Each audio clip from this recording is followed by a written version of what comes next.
The fluorescent lights hummed overhead like insects trapped in glass. Margaret Walsh pushed a med cart down the corridor of Seattle General's ICU, her scrubs wrinkled from the drive across San Diego, her hands moving through muscle memory so automatic they felt like they belonged to someone else. No one looked at her. That was the point. After 18 months of night shifts, she'd perfected invisibility, the kind that let a woman bury her past beneath starched cotton and the smell of antiseptic. She kept her head down, her dog tag hidden beneath her uniform on a broken chain, and her service record filed under a name nobody here would recognize. Margaret was just a nurse. That was enough. The intercom crackled at 2,213 hours. Incoming trauma, ETA 5 minutes. Spinal complications, shrapnel lodged near T5 vertebra, presenting with acute internal bleeding. Alert neurosurgery and trauma. The night shift staff shifted into motion, but Margaret stayed still for exactly one breath. Something in that clinical summary moved through her like cold water.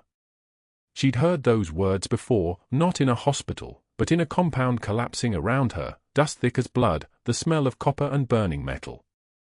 She closed her eyes. Opened them. The past stayed buried.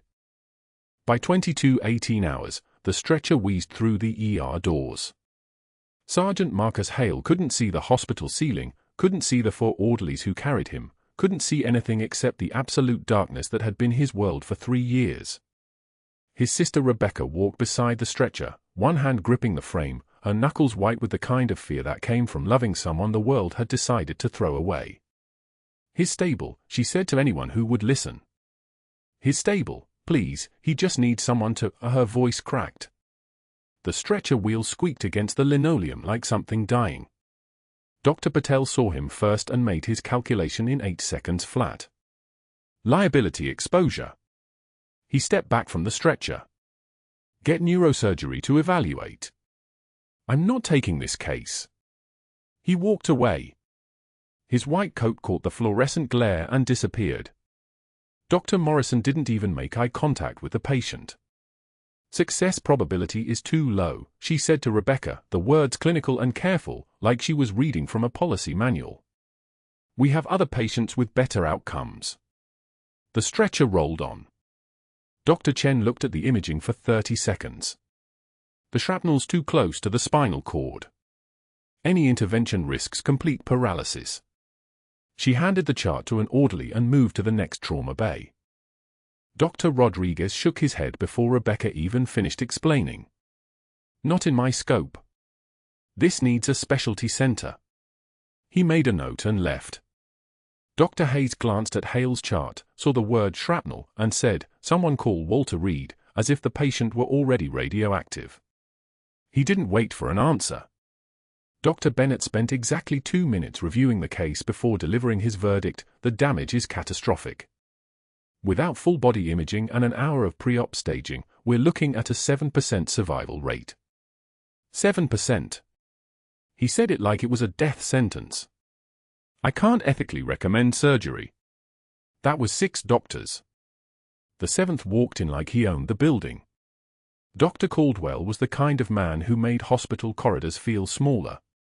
He had 43 years of experience, a reputation that preceded him like a cologne cloud, and the kind of authority that came from making life-and-death decisions so often he'd stopped seeing the death part. He glanced at Hale's file for 5 seconds. He didn't look at Hale at all. He looked at Rebecca's face, then away, like the emotion there was contagious. Some soldiers are already gone, Caldwell said. His voice carried through the ER bay with the precision of a surgeon making an incision. We just haven't signed the paperwork yet. Rebecca made a sound like breaking glass. Her hand came away from the stretcher. Her shoulders folded inward like a building collapsing in on itself. Hale didn't say anything. He just lay there in the darkness, which was all he'd ever known, and now it felt like the whole world was disappearing with him. Margaret watched from the med station 15 feet away. She was holding a tablet with discharge summaries, her face neutral, her hand steady. She'd heard 6 refusals. She'd absorbed them like ambient noise. But the seventh one, the one that turned Sergeant Marcus Hale into a body waiting for paperwork, that one moved through her like a current reconnecting a circuit she'd spent 18 months trying to sever. She set down the tablet. Her movements were careful, precise, the kind of motion that came from having once known how to move through a building that was trying to kill you. She walked to the ER bay. Her name tag said M. Walsh, RN. Nothing else. That was how she wanted it. "I'll take him," she said quietly. Her voice came out level, almost gentle. ICU overnight monitoring. Neurosurgery can re-evaluate at 0600 hours when the specialist rotation arrives. The room did something strange. It didn't go silent exactly, monitors still beeped, fluorescent lights still hummed, the ventilator on a patient in the next bay still wheezed its mechanical rhythm. But something in the air changed, like pressure dropping before a storm. Caldwell's face darkened. His eyes snapped from his chart to Margaret, and for a moment, he looked at her the way a man looks at someone who has just announced they don't believe in gravity. "Excuse me." "Overnight monitoring," Margaret repeated. The words came out wrapped in absolute certainty. "I have ICU certification. I can manage his vitals until the specialist team arrives. He's stable enough for observation." Caldwell set his tablet down on the counter with enough force that it made a sound. Several nurses looked up. He stepped closer to Margaret, and his voice, when it came, was not loud. Loud would have been less dangerous. "You," he said, "are a nurse. You do not make clinical decisions. You do not override attending physicians. And you certainly do not contradict me in front of a patient's family." He paused. "What you do is follow protocol. Is that clear?" Margaret absorbed the words the way she'd been taught to absorb shrapnel. Let it embed, don't try to pull it out, just figure out how to walk with it inside you. She took one measured breath. Her hand stayed relaxed at her sides. When she spoke again, there was no tremor in her voice, no crack of anger or fear. "That veteran's name is Sergeant Marcus Hale," she said quietly. Her eye stayed level with Caldwell's. "And he will not die alone on my watch." Rebecca's hand came back to the stretcher. The unit break room was warm and smelled like burned coffee and artificial lemon cleaner. Margaret sat at the small table with a cup of water. She'd never actually made the coffee, just poured the cup, and waited for the shift notes to print. The fluorescent lights cast everything in pale yellow. 3 nurses gathered their lunch containers from the refrigerator. Janet, who'd worked the trauma bays with her for 6 months. Lisa, who'd thanked Margaret for helping her with a difficult for last Tuesday. Kevin, the night shift float who'd asked her opinion on sedation protocols just 2 hours ago. They saw her. They made eye contact. And then they gathered their things and left without a word. Their shoes squeaked against the tile. The refrigerator door closed behind them. The break room held only Margaret and the sound of the printer finishing its work. She didn't flinch. She didn't look up. She just waited until the room was empty, until she could hear the 3 of them laughing somewhere down the corridor, the kind of laughter that meant they were already discussing her presumption, her overreach. Then she closed her eyes and let one tear slide down her cheek. Just one. She wiped it away without breaking eye contact with the empty space where they'd been standing. An hour later, Caldwell walked through the unit with a piece of paper in his hand. He taped it to the bulletin board where the entire night shift would see it by 0400 hours. The letter was formal, printed on hospital letterhead, and signed by Dr. Caldwell himself. It cited Margaret for overstepping scope of practice, unauthorized clinical decision-making, and insubordination toward an attending physician. The implications were written in the spaces between words. This was a beginning. This was how you built a case. Margaret read it standing in her scrubs at 2,347 hours. She read every word. She memorized the date and the time stamp. Then she went back to the ICU where Sergeant Marcus Hale lay in bed 7, his blind eyes open to darkness, his sister asleep in a chair beside him, and she sat down to keep watch. Sergeant Marcus Hale lay motionless in bed 7, his sightless eyes tracking nothing, and Margaret pulled a chair close enough to hear his breathing beneath the ventilator's mechanical wheeze. His sister had finally collapsed into exhausted sleep 2 hours ago, her head tilted at an angle that would leave her neck stiff by morning, and the ICU had settled into that particular 2:13 a.m. silence that belonged only to night shift, the kind of quiet where every monitor beep sounded like a shout. Margaret sat with her hands folded in her lap, the dog tag on its broken chain pressing against her sternum beneath her scrubs, hidden the way she'd hidden everything else about herself for 18 months. She had made a choice. She'd stepped forward when 7 doctors had walked away. Dr. Patel, Dr. Morrison, Dr. Chen, Dr. Rodriguez, Dr. Hayes, Dr. Bennett, and finally Dr. Caldwell himself, the chief of surgery, who had looked at Marcus Hale like he was already filing the death certificate. Now she would live with the consequences, and Margaret understood consequences the way most people understood breathing. The fluorescent panel above bed 7 hummed its constant electrical song. She didn't look away from Sergeant Hale's chest rising and falling, the rhythm steady enough for now. Dr. Caldwell appeared in the ICU doorway at 6:22 a.m., still in yesterday's clothes, his face the color of cold steel. He held a single sheet of paper like it was a weapon, and perhaps it was. He walked to the unit bulletin board, the one where staffing schedules and policy updates and birthday announcements lived, and he taped the paper there with movements that suggested he was nailing something to a coffin. Margaret watched from the medication station 30 feet away. She didn't move. She didn't need to read it to know what it said. By 7:22 a.m., every nurse on the floor had read it. The write-up. The formal document. Margaret Walsh, ICU nurse, had overstepped scope of practice by assuming physician-level decision-making authority and implementing unauthorized patient monitoring protocols. The language was precise, institutional, weaponized.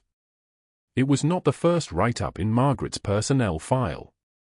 It was the first one that mattered because it was public, because it bore Caldwell's signature, because it transformed her volunteering into insubordination in the time it took to walk from his office to a bulletin board. She continued drawing up medications. Heparin drip for bed 4. Norepinephrine titration for bed 9. Her hands moved with the precision of someone who had done this 10,000 times, which she had, though not all of those times had involved syringes. The medication cart had a worn spot where her left hand gripped it, a groove that had formed from 18 months of the same motion, day after day. Caldwell passed her at the med station. That write-up should serve as a reminder of chain of command, Margaret. Nurses don't make clinical decisions. That's not a suggestion. That's the structure that keeps patients safe. His voice was pleasant. His smile suggested he was discussing the weather. Some nurses understand their limitations. Others need to be reminded. Loudly. Margaret held out her hand for the signature card from Bed 3's antibiotic request. A resident she didn't recognize provided it. She signed off on the medication. She said nothing. "I'm not sure you're hearing me," Caldwell continued, and now there was an edge beneath the pleasantness, the sound of a man whose authority had been questioned and was demanding confirmation that the world still rotated the way he believed it did. "When I tell you something, you acknowledge it. When I assign you a task, you complete it without deviation. When I walk into a room, you adjust accordingly. You're a nurse. You take orders. That's what you do.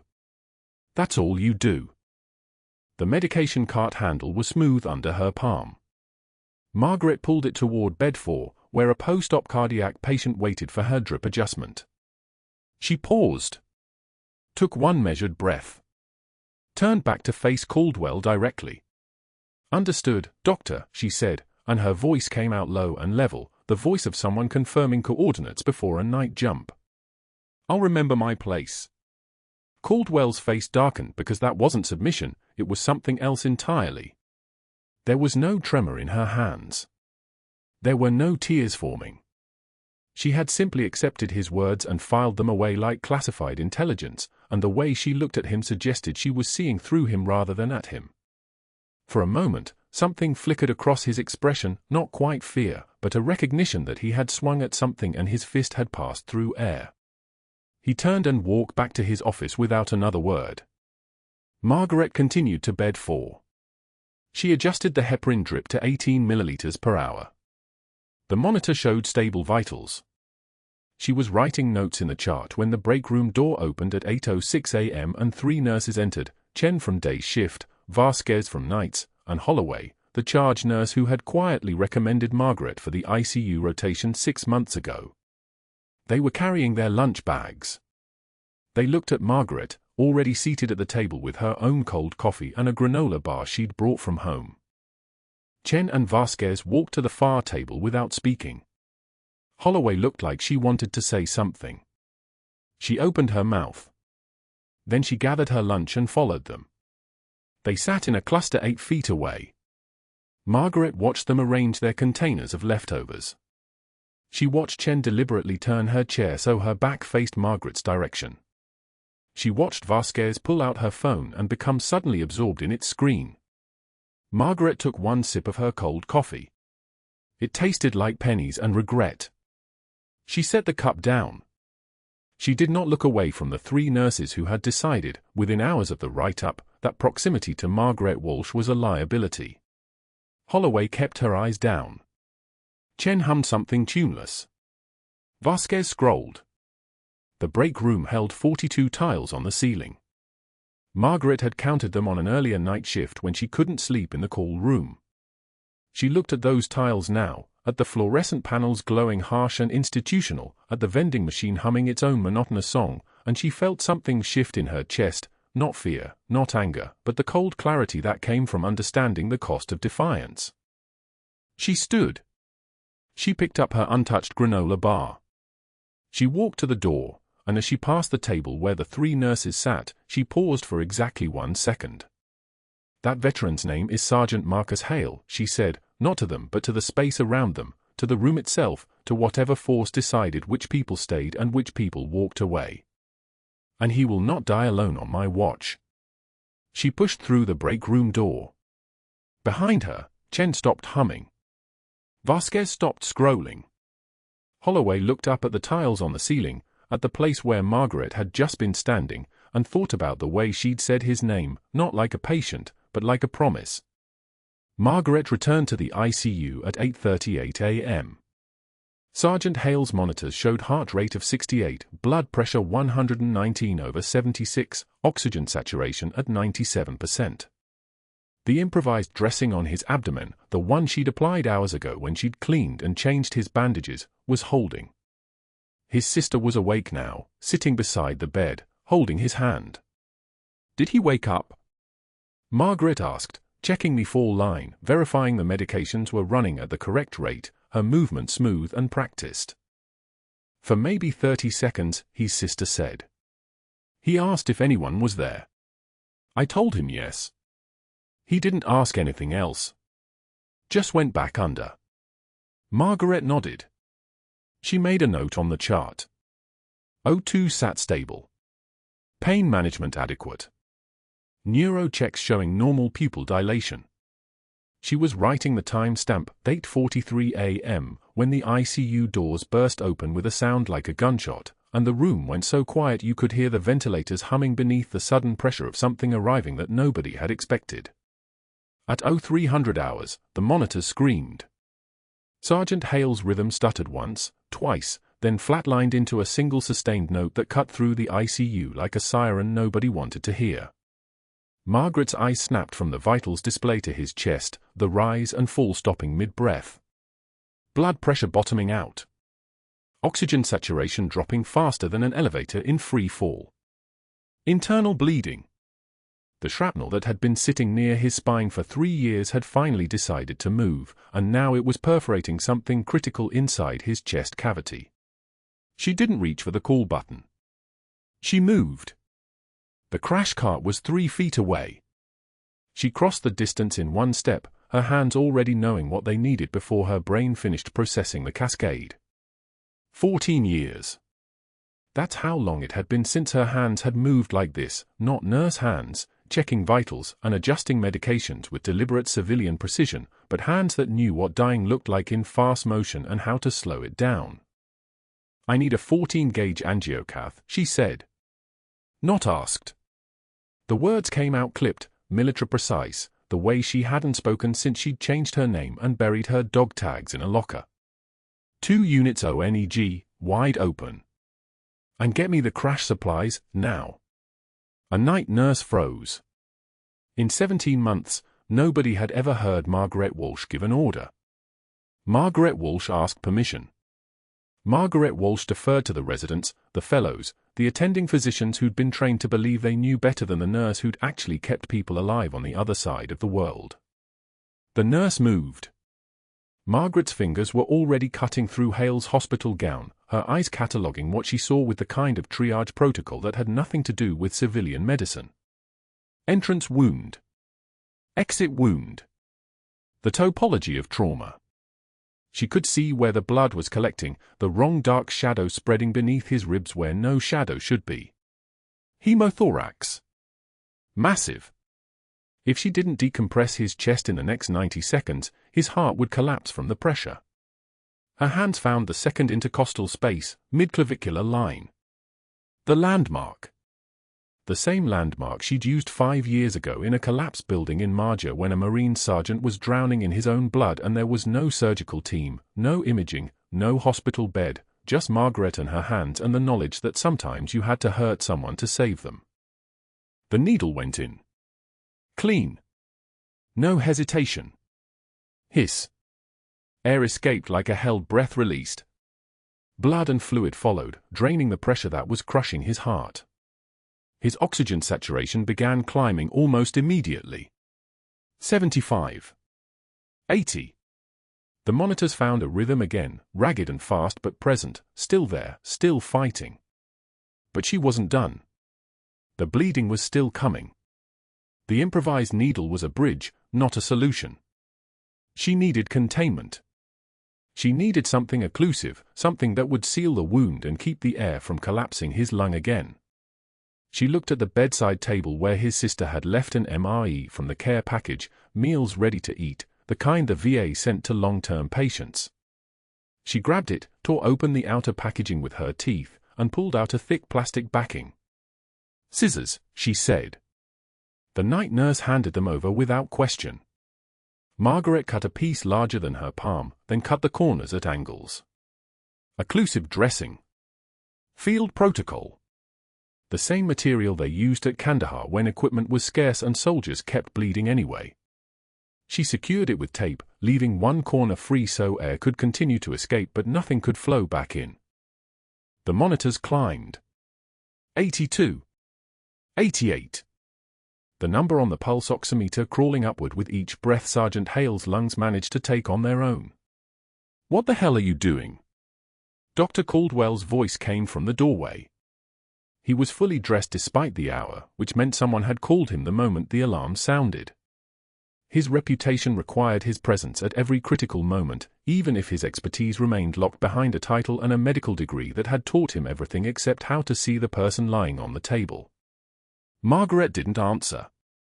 She was adjusting the flow rate, watching the oxygen saturation reach 92%, stable now, the numbers finally holding steady. She could feel Caldwell's presence like pressure in a room, the weight of institutional authority trying to push her out of the space where her hands were saving a life. "Step back," he said. It wasn't a request. It was a command, the kind that expected obedience. Margaret didn't step back. She stayed exactly where she was, checking Hale's pupils, reactive, equal, a good sign, and verifying the tube placement with the kind of clinical precision that made Caldwell's face darken 3 shades darker. "I said step back." His voice was louder now, designed to carry authority. "You're overstepping your scope. This patient needs a physician." She finally looked at him. Her hands were still on Hale's chest, both of them covered in blood that had already begun to dry at the edges. Her eyes were completely steady. When she spoke, her voice had dropped an octave from the one Caldwell had heard her use for 17 months. This was a different voice. This was the voice of someone who'd given orders that people obeyed or died. "He's stabilized," she said. 92% oxygen saturation, heart rate 115, blood pressure climbing.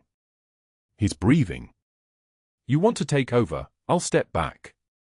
But if you do, he'll be your liability, not mine." The words hung in the air like a challenge. Caldwell opened his mouth. Closed it. He'd never heard her speak this way, with the absolute certainty of someone who'd made life-or-death decisions that nobody else had the authority to override. He'd built his entire career on the assumption that nurses took orders, that the hierarchy was fixed, that people like Margaret stayed quiet and deferential and knew their place. He turned and left the ICU. 20 minutes later, as the sun was beginning to think about rising over San Diego, as the day shift was arriving and the night nurses were beginning their handoff reports, Caldwell made 3 phone calls. Margaret didn't know about them yet. She was still in the ICU, still monitoring Sergeant Hale's vitals as they stabilized further, still the person who'd kept him breathing through the longest 90 seconds of both their lives. She had no idea that those 3 phone calls were setting in motion the events that would end one life and resurrect another. But that wasn't the worst part. The worst part was that Sergeant Hale, who'd been blind for 2 years and couldn't see the blood on Margaret's hands or the military precision in her movements, had felt her steady grip on his shoulder during the procedure.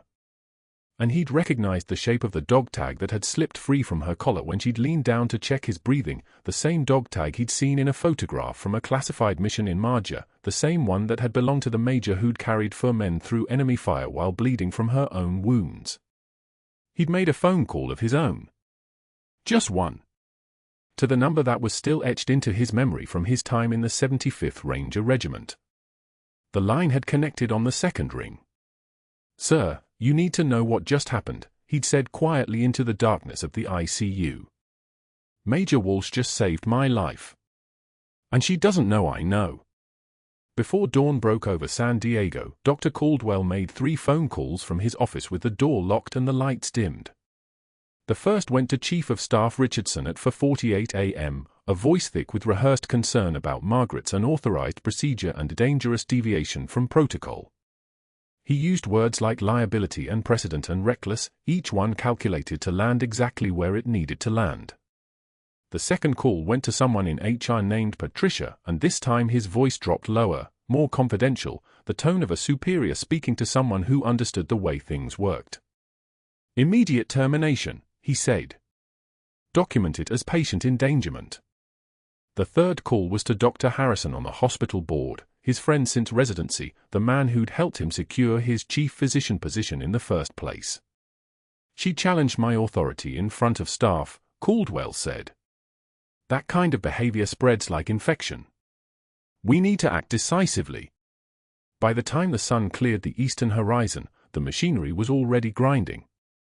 Caldwell hung up that final call and sat in the darkness of his office, watching the ICU monitors from the display screen on his desk, Margaret still there, still moving with that unsettling precision around Sergeant Hale's bed, still refusing to acknowledge that she'd stepped across a line she could never step back over. At 10:06 a.m., 2 administrators escorted Margaret to the third-floor office suite, their faces arranged in expressions of professional sympathy that meant nothing. Her badge was deactivated before she even sat down, the electronic click unmistakable as it failed to open the secured doors on the way in. They didn't look her in the eye as they listed the violations: scope of practice exceeded, unauthorized medical intervention, patient endangerment, insubordination toward attending physician. The words sat on the desk between them like stones nobody wanted to touch. She listened without interrupting, her hands folded on her lap, breathing through her nose in steady, measured increments. When they finished, she simply nodded. "I understand," she said quietly. They seemed almost disappointed by her compliance, as if they'd prepared for an argument and were unsure what to do with acceptance. Her locker was already empty when she arrived at the ICU. They'd done it for her, packed everything into a cardboard box that sat on the break room counter like abandoned freight. The cracked mug reading "World's Okayest Nurse" in chipped lettering. A dying succulent with yellowed leaves, its soil turned to dust. A photo of her unit from 15 years ago, 12 faces arranged in desert camouflage, and half of them had been crossed out by hand, simple black excess in permanent marker marking the ones who didn't come home. She picked up the photo and stared at it for 3 seconds without blinking. The cardboard box was already deteriorating at the corners, moisture from the mug seeping through the bottom. She held it against her chest and walked out without saying goodbye to anyone, not even looking back at the ICU doors sliding open and closed behind her. By 12:22 p.m., Margaret stood at the bus stop on Elm Street with the rain coming down in sheets that hammered the pavement like applause for something she didn't accomplish. The box in her arms was dissolving, the bottom finally giving way, her belongings spilling onto the wet concrete in slow motion. She didn't bend down to gather them. She just watched the mug roll toward the gutter, the photo curl and darken as rain saturated it, the succulent plant tip sideways and shed its final leaves into the water pooling at her feet. 18 months. 18 months she'd spent building a life where Margaret the nurse could exist without Major Walsh following behind like a shadow. She'd kept her head down, collected her paychecks, slept in her apartment without nightmares more often than not. And it had taken exactly 48 hours for it all to collapse. She stood there for 11 minutes, rain soaking through her scrub jacket, running down her neck and into the collar of her undershirt. Her hands were steady, but her chest felt like something was trying to escape it. She reached into her pocket and pulled out the dog tag on its broken chain, the one thing they hadn't taken from her, the one thing she'd managed to keep hidden even when her locker was cleared. The metal was cold and slick with rain. She held it for a moment, feeling its weight, feeling the impulse to throw it into the street and let the next bus tire flatten it into the asphalt. Let Major Walsh stay dead. Let her be only Margaret, the failed nurse in the rain with nowhere to go. But something stopped her. Some small quiet voice that sounded like Sergeant Hale's voice, which didn't make sense because she'd only met him 36 hours ago. She slipped the dog tag back into her pocket and watched a man in a business suit hurry past without offering an umbrella or asking if she was all right. Nobody offered anything. Nobody asked. She was invisible here, exactly the way she'd wanted to be, and now invisibility felt like a life sentence. She was about to step into the shelter of the bus stop awning when she heard something that made her go still. An engine. Deep and familiar. Not a bus engine, something else. Military grade. An Osprey, maybe, or a King Stallion, the kind of sound that lived in your bones after you'd heard it enough times over hostile territory. She looked up and there, distant but approaching, was the shape of a helicopter cutting through the San Diego sky, black and unmarked, moving with the precision of something that knew exactly where it was going. Margaret Walsh closed her eyes. Sergeant Hale had recognized the dog tag when it slipped from her pocket during the chest decompression. She'd seen his hand reach for it, his blind fingers understanding what his eyes couldn't see, and she'd pulled away and said nothing. But Hale had made a phone call from his hospital bed at 9:38 a.m. She'd heard the nurses mentioning it, the way he'd asked for a secure line, the way his voice had changed from pain-managed grogginess into something sharp and official. He'd made one call. Just one. And apparently, someone had answered. The helicopter's rotors grew louder. The rain intensified, drumming harder on the bus shelter roof, and Margaret stood with the remnants of her civilian life pooling at her feet, feeling something shift in her chest, not hope exactly, because hope required belief that things could change. This was something different. This was the sound of Major Walsh climbing out of a grave she'd dug herself and not being able to climb back out again. The machine was close enough now that she could see its call numbers. Black fuselage. Military markings. Windows that reflected nothing. The rotor wash began to disturb the rain around her, sending it sideways, clearing space in the air that hadn't been cleared in the 17 years since she'd left active service. 3 minutes. That's all it would take for this aircraft to land somewhere nearby. 3 minutes until whatever came next began. She didn't move from the bus stop. She stood there with her destroyed cardboard box and her soaked scrubs and her broken dog tag chain, watching the helicopter descend toward the hospital complex 2 blocks away. In the distance, she could already hear sirens beginning to wail, hospital security probably, security protocols engaging as an unmarked military aircraft made an unauthorized approach. Caldwell would be in his office by now, maybe watching the same helicopter on his monitor, his face shifting from satisfaction to confusion as something clearly larger than a single insubordinate nurse began to happen above his hospital. Margaret Walsh smiled. Just barely. Just enough that someone might have missed it if they weren't looking directly at her. She slipped the dog tag around her neck properly this time, feeling it settle against her collarbone where it belonged, and started walking toward the hospital. The rain didn't matter anymore. The destroyed box didn't matter. The cracked mug and the dying plant and the photo of the dead, those were all just Margaret. They were irrelevant now. Major Walsh was going back to work. 24 hours after she'd saved Sergeant Marcus Hale's life, Margaret heard them before she saw them. The rhythmic percussion of rotor blades cutting through San Diego's morning air, loud enough to rattle the windows in her studio apartment 3 blocks from Seattle General. 2 Black Hawks. Military birds. The kind that don't land anywhere without authorization and paperwork signed by people with stars on their shoulders. She stood at her kitchen sink, cold coffee forgotten in her hands, and watched the sky darken as the helicopters descended toward the hospital's rooftop pad. Her hands didn't shake. That was the military training talking, the part of her that had learned long ago that fear was a luxury soldiers couldn't afford. But something deeper than fear moved through her chest now. Recognition. Sergeant Hale had made a phone call. A Pentagon convoy was already blocking the ambulance bay when she walked through the sliding doors 20 minutes later, her civilian clothes hanging on her like borrowed skin. 3 humps. Soldiers in dress blue standing at parade rest. A woman in a charcoal suit speaking into an earpiece while scanning the lobby with the kind of attention that suggested she'd been trained to find people who didn't want to be found. Margaret kept her head down, her pace measured, her breathing exactly where it should be. The woman's eyes locked onto hers for half a second. Long enough. A stone-faced colonel with silver eagles on his shoulders stepped forward as she passed, his voice cutting through the hospital noise like a blade through water. Major Walsh? Call sign Reaper 6? Not a question. A confirmation. A summoning. A resurrection. Her 17-year-old neighbor, Tyler, was in the lobby with his father, an Army recruiter home on leave, both of them standing near the information desk when the colonel spoke her rank. Tyler's eyes went wide. His mouth opened and closed. He whispered something that the hospital's ambient noise swallowed, but Margaret read it on his lips clearly enough. She's a major. The word hung in the air like a defibrillator paddle had just shocked the entire room awake. Because Margaret wasn't supposed to be a major. She was supposed to be just a nurse. The one who kept her head down. The one who worked night shifts and never talked about her past. The one who volunteered for the cases nobody else wanted because she had nothing left to lose and everything to prove to people who would never understand.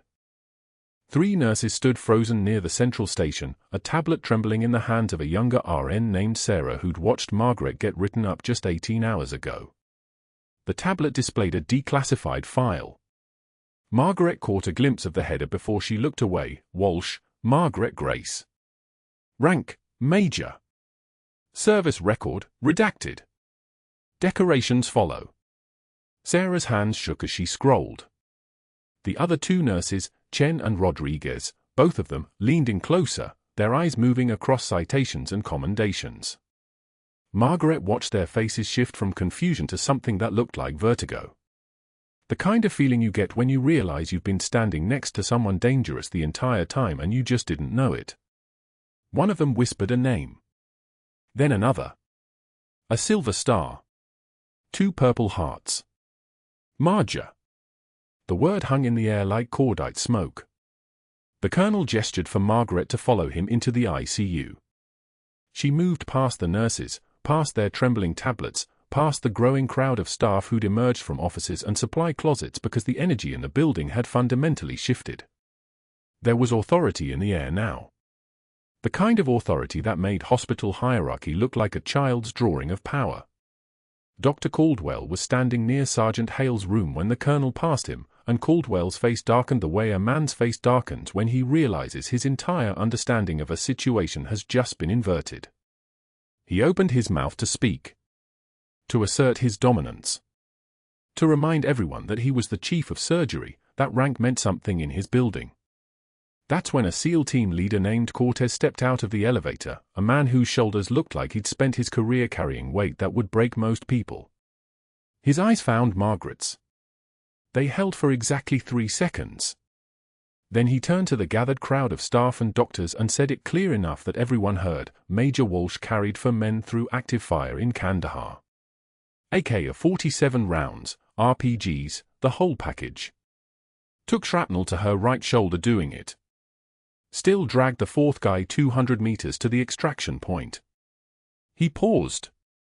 "She did that on a compound that was collapsing around her ears. She'll handle your paperwork just fine."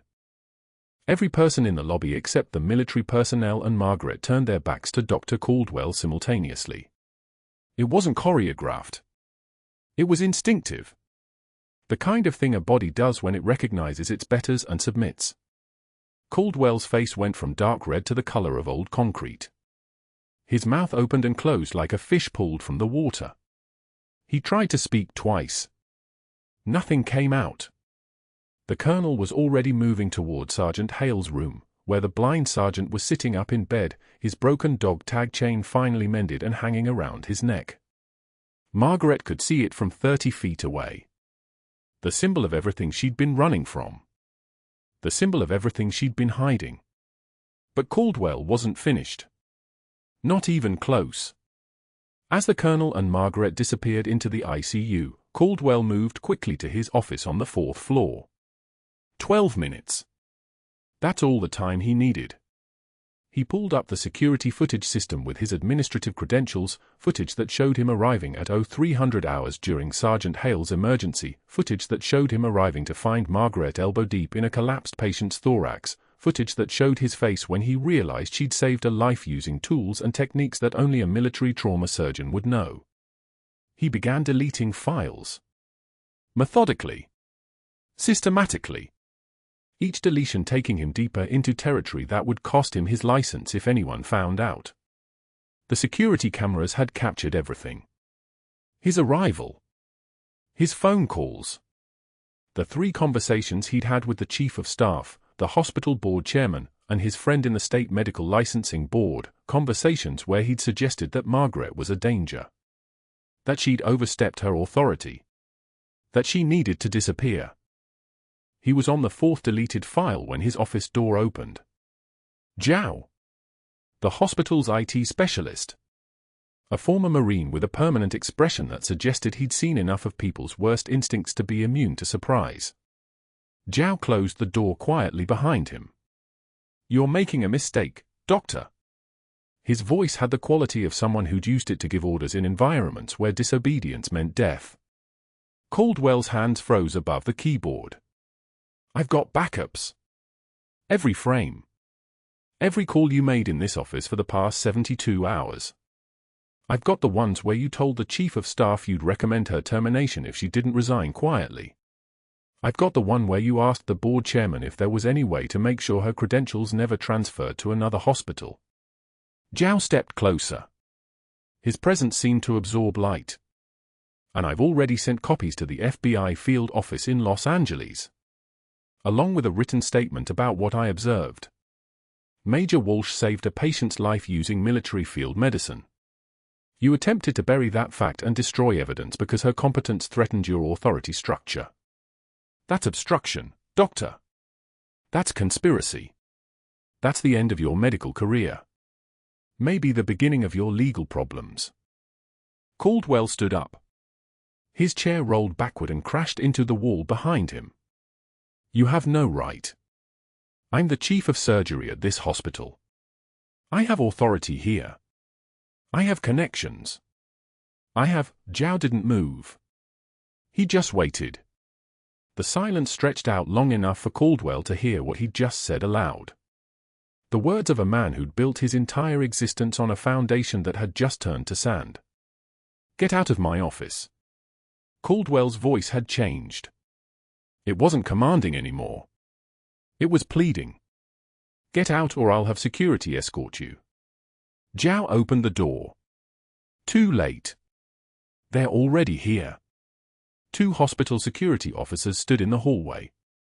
both of them wearing the particular expression that comes from being told to do a job they'd been hoping someone would ask them to do for a very long time.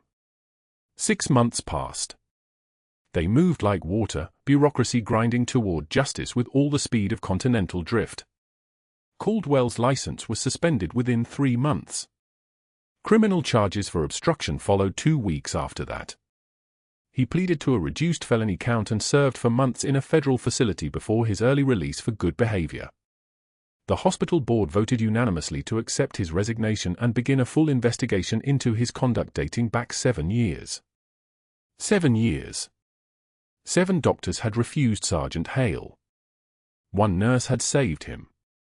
That nurse's name was Margaret Walsh, and her major's insignia now hung in a shadow box above her locker in the ICU, the frame made from a piece of her original unit patch, faded from the Afghan sun, stitched into leather that had been through 3 combat tours.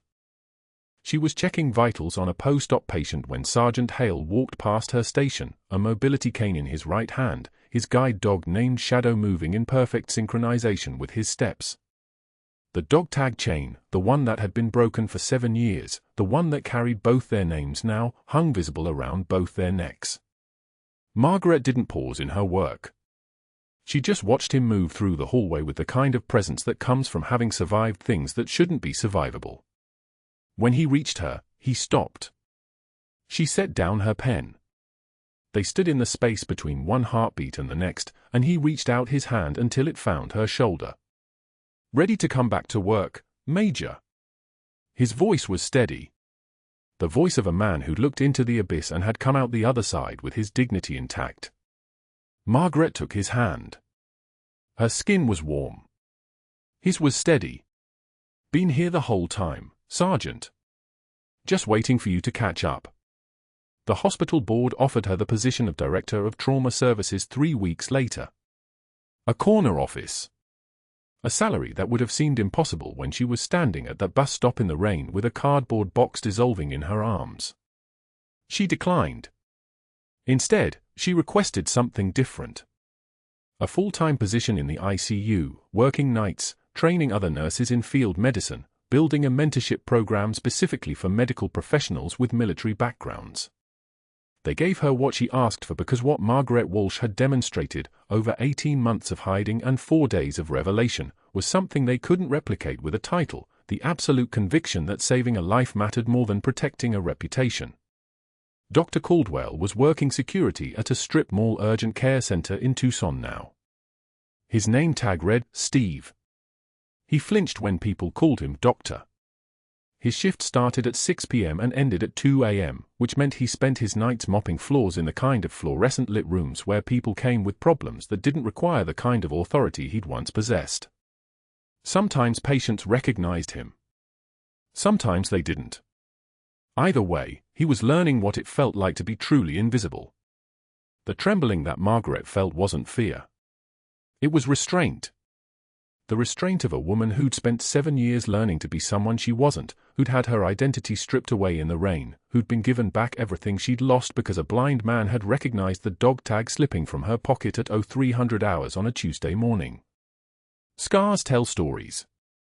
Hers told the story of a warrior who'd chosen healing. Of a major who decided that the rank that mattered most was the one that nobody could take away from her, the privilege of standing next to someone in their worst moment and saying, "You're not alone." That was the rank she wore now. In scrubs. In the dark. In the spaces where heroism doesn't get cameras or ceremonies. Subscribe to this channel. Like this video. Comment below, have you ever been underestimated by someone who didn't know your true strength?